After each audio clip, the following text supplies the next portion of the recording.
आज मु सीधा रोसई घर को मोर चली आसिली आपण को न कही मुझे कौन बनाऊँगी चलते देखा मुझे कौन बनाऊँगी देखो प्रथम मुझे 2 चामच तेल गरम करदेली से जीरा आउ सोरिष अधा अधा चामच दे भल भाव में फुटेदेली बर्तमान से गोटे पियाज को मु पूरा चूना कर काटी रखी सेटा को पकईदेली देखु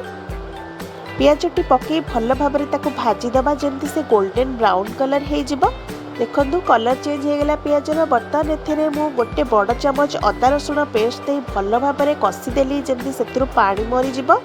सुखिला हो बर्तमान देखो सुखिला हो गला एथिरे गोटे टमाटर प्यूरी मुदेदेली जोटा कि बिना पानी दे ताकू पेस्ट बनई थी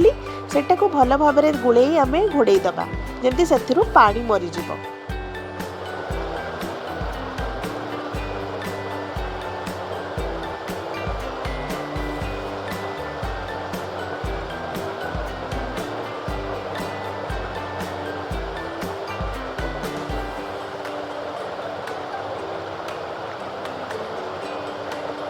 बर्तमान चलते देखा एथुरु पानी मरीजी देखु देखु बर्तमान टमाटर पूरा पानी मरी जाइए बर्तमान एथिरे आमे red Kashmir chilli powder add करवा गोटे चामच ता सहित जीरा धनिया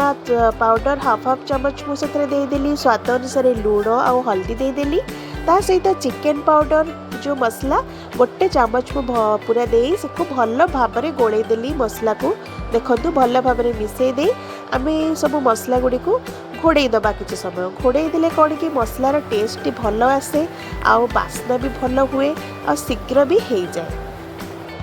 बर्तमान चलो देखा मसला गुड़िक कौन है देखु मसलाटी सुखी आसला बर्तमान से किसी पानी दे आम कषिदबा देखु पानी दे पुणी से भल भाव में कषिकी घोड़े देली किसी समय पर बर्तमान देखो किसी समय पर देखा देखो मसलाटी पूरा हो गला बर्तमान आम ए कसूरी मेथी ऐड करवा ता सहित फ्रेश क्रीम मु 2 बड़ चामच रखी सेटा को मिसईदबा भल भाव में मिसईदबा ता सहित गोटे छोट चामच चीनी मुझे ऐड कली भल फ्लेवर आसवाई देखो चीनीटा पकेले भी बढ़िया टेस्टी लगे तरकारी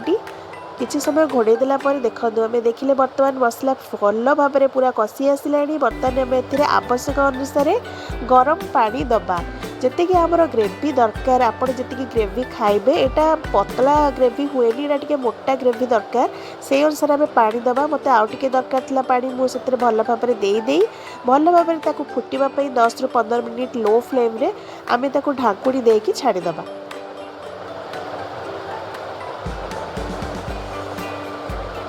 बर्तमान देखु